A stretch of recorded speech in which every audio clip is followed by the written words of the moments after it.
Hello, everybody. Lot to discuss, so let me just dive right on into this bad boy. That front that came through yesterday, pretty much already becoming a warm front. I mean, by the signs here, we're looking at the satellite image. It's already losing its characteristics. The flows are beginning to return around, especially in the upper layers of the atmosphere, and we've got a little impulse moving through. And look what's happening as we're getting downpours now beginning to pop right where that impulse is riding along the actual front. Let me zoom in a little more. And these downpours continue. Let me switch over to our local radar and be able to see what I'm talking about. Let me turn off the sensitivity to it because it's sensitive. Hold on one second. Let's turn that down so it doesn't detect some of the low-lying clouds that we have in the area. So, all right, so there you go. So now you can see where these downpours are beginning to pop. Thunderstorms as well in our western areas of Kentucky and southwest Indiana. Monitoring the idea that we're going to have to raise the rain chance in this zone here as this impulse rides along the boundary here this afternoon, especially if we're getting more heating. There could be some thunderstorms. And I wouldn't rule out some gusty thunderstorms, too. We're not out like by the Storm Prediction Center, but I'll cover that in a second. Actually, let's dive right into it. Here is some of the analysis I've been looking at. We got some wind shear across western areas of Kentucky and southwest Indiana along that impulse. I mean, it's not strong wind shear, 25, maybe 30 knots. Again, 40s, what I start to raise my eyebrows about when it comes to the potential for severe weather, organized severe weather, I should say.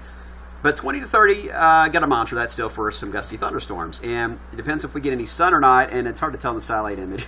It's a visible satellite, but there are some breaks in the clouds, especially in our southwest counties. Breaks are beginning to develop there. The analysis also shows by this afternoon we begin to become unstable. Instability grows.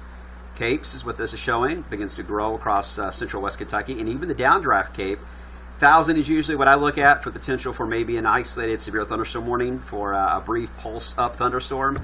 We're forecast to be in central areas of Kentucky about 900, so close enough that I think a gusty thunderstorm is possible, and I don't know if I would go as far as to say a warning could be issued, but we'll rule that out either. I mean, the thresholds are just right there, so it depends if the models are right or not, and I don't know that answer. But just be aware, the rain chance may have to be raised, especially for south and west of Louisville. Now let me show you what our short-range model is showing. This is what it says it should be right now. No rain showing up. That is not a good sign, because if it doesn't initialize well, it's hard to trust how it's going to progress the afternoon, which keeps us dry. I will say tomorrow, still some good agreement that it's going to be a hot day as we get a south wind, temperatures potentially in the lower 90s. Yeah, the 90s are back. There could be a warm enough layer developing that we could develop a small cap. We'll have to monitor that, so that will limit our thunderstorm activity during the day. But as we into Friday night, thunderstorms, our rain surge, low-level jet kicks in. First round of heavy rain should be after the high school football games, but during the overnight hours on Saturday. The question is, as that surge moves to the east, are we going to see another one? You see a hint of it at the end of this frame. Another one try to build back in. Are we going to see that move into Louisville for the tailgating activities, or is it going to surge more toward Lexington? Tough one. Real tough. At the moment, I'm going to go with likely chances for downpours in our area Saturday morning. I'm not going to get specific on times just yet. But just know that it looks like we'll have a wave of energy with that low-level jet at play. I'm seeing enough evidence to support an idea of likely downpours in the area, some lightning and thunder as well, maybe even some gusty thunderstorms. Then the activity should become more scattered in the afternoon period. But we still have the risk for some heavy downpours. And then I see another surge with a low-level jet kicking in along the front. Now, this will depend where the front is Saturday night into Sunday. If the front is a little more to our east, then the likely zone may be more to the east. But it's going to be a close call here in Louisville for Saturday night, but some areas could pick up another round of heavy rain.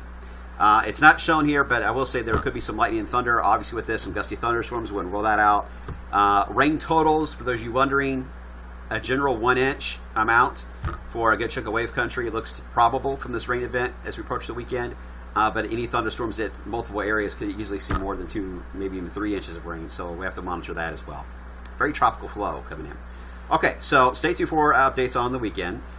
Next week, remember the GFS, the operational run yesterday for next week? It was showing that trough digging in here at 60s and 40s for temperatures, highs and lows. Well, and the Euro was steadfast in the idea it's going to be hot. Well, the GFS jumped on board, is now going with the hot idea, and we are keeping with our hot idea. Potential for a heat wave. If we get 3 days of 90 or above, that's a heat wave. That potential is there as we end summer officially next week. Then after that, what's going to happen? are we going to get a cool shot of air? Are we going to get a taste of some chilly air? You guys have seen these maps. They're being passed around on social media. I really hope this isn't screenshot and sent out on my name. Don't twist my words, you social people. I know you are.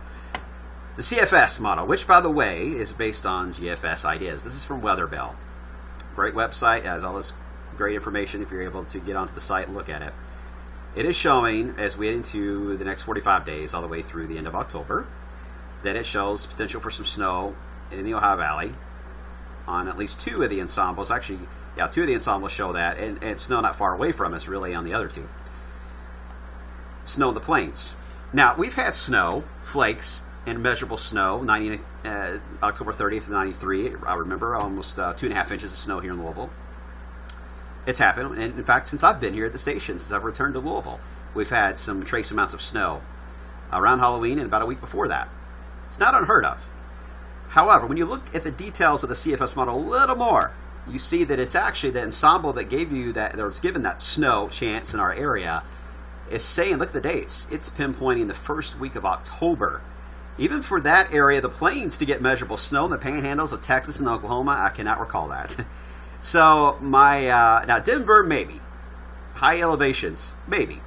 But in this zone, highly suspicious. So don't get too worked up on this. I know you're itching to. You're getting to that time of the year. I'm there with you guys. I'm there with you. But I exercise some caution on that model. But when it comes to the chance for cool air, I do see signs of it, yes, because when you look at the pressures across the Arctic, they are building. And when that happens, you get building pressure in the Arctic, you're going to dislodge the cold air. And that begins to shove it more into central areas of Canada. And sure enough, the anomalies are showing up there in Canada for colder than normal weather, showing up across northern areas of Canada, while warmer than normal across the Arctic itself, to be expected when you have the pressure build up like this. But so yes, what I think the GFS is doing, what it's struggling with, is the overall influence of the subtropical jet. It's that time of the year where the battle of the seasons takes place, and the blocking pattern. Because if you get the right kind of blocking pattern, especially with a negative NAO, the North Atlantic Oscillation, then yes, I could see where it's trying to pull down that chilly air into our area if it can be dislodged and placed in the right spot to be pulled down. But you're going to have a negative AO, Arctic Oscillation, for that to happen. And that's where the model is feeding on that idea. It's just a model. I will say, though, when you look at the verification of the Euro, which I looked at the long-range Euro, and it does show some chillier air, but nothing like the CFS model does.